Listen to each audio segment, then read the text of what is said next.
आपको बता दें कि इस साल के बजट में किसानों का खास ध्यान रखा है और किसानों की कमाई में इजाफा करने के लिए कई कदम उठाए गए। बजट में किसानों और कृषि क्षेत्र में 1.52 लाख करोड़ रुपए का प्रावधान किया गया है।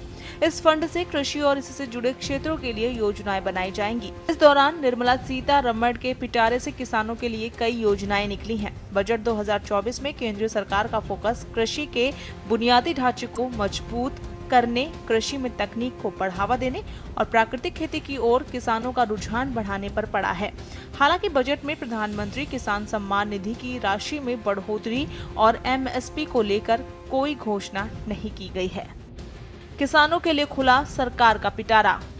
डिजिटल सार्वजनिक अवसंरचना। देश के 400 जिलों में डीपीआई का उपयोग करते हुए खरीफ फसलों का डिजिटल सर्वेक्षण किया जाएगा।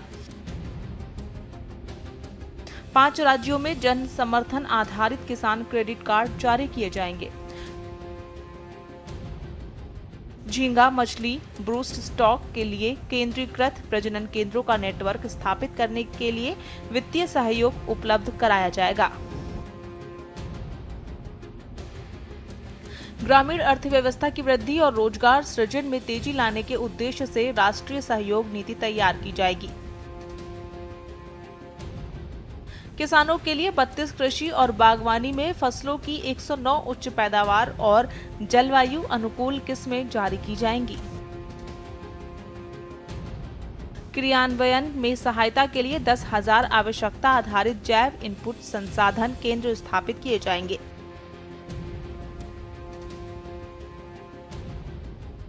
देश भर में 1 करोड़ किसानों को प्रमाणीकरण और ब्रांडिंग के माध्यम से प्राकृतिक खेती की शुरुआत की जाएगी। वित्त मंत्री ने पीएम गरीब कल्याण योजना को 5 साल के लिए बढ़ाए जाने का ऐलान किया है।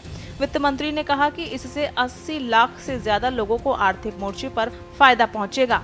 रोजगार कौशल प्रशिक्षण के लिए पीएम की 5 योजनाओं के पैकेज की घोषणा। इसमें 5 साल में 4 करोड़ 10 लाख युवाओं को लाभ मिलेगा।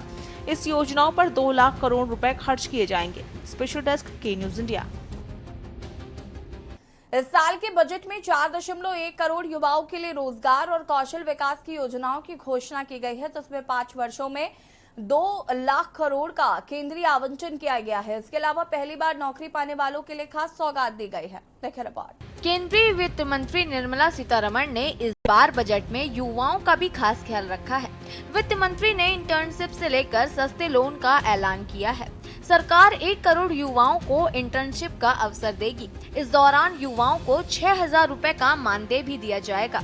बता दें कि वित्त मंत्री निर्मला सीतारमण का कहना था कि बजट में शिक्षा, रोजगार, कौशल विकास के लिए 1.48 लाख करोड़ रुपए का प्रावधान किया गया है। स्टूडेंट्स को सस्ते लोन दिए जाएंगे। इसके अलावा स्टूडेंट्स को मॉडल स्किल लोन भी देंगे। सरकार हर साल 1 लाख छात्रों को सीधे ई वाउचर देगी, जिसमें ऋण राशि पर 3% की ब्याज सब्सिडी होगी। आदर्श कौशल ऋण योजना को संशोधित कर 7.5 लाख रुपए तक के लोन की सुविधा दी जाएगी। सरकार स्थानीय संस्थानों में उच्च शिक्षा के लिए 10 लाख रुपए तक के लोन के लिए वित्तीय सहायता की व्यवस्था भी करने जा रही है। वित्त मंत्री ने विशाखापट्टनम चेन्नई इंडस्ट्रियल कॉरिडोर में कोपार्थी इलाका और हैदराबाद इंडस्ट्रियल कॉरिडोर में ओरवाकल इलाके में विकास के लिए स्पेशल पैकेज दिए जाने का ऐलान किया है। वित्त मंत्री ने पूर्वी भारत के लिए पूर्वोदय योजना की भी घोषणा की। पूर्वोदय स्कीम में बिहार, झारखंड, आंध्र प्रदेश, उड़ीसा राज्य आएंगे। निर्मला सीतारमण ने कहा, भारतीय अर्थव्यवस्था चमक रही है। मौजूदा दौर में महंगाई दर स्थिर है। ग्लोबल इकोनॉमी मुश्किलों के दौर से गुजर रही है। किसानों को मदद की जरूरत है। गरीब और महिलाओं पर हमारी सरकार का जोर है। वित्त मंत्री ने बड़ी राहत योजनाओं के संकेत दिए हैं। स्पेशल डेस्क के न्यूज इंडिया।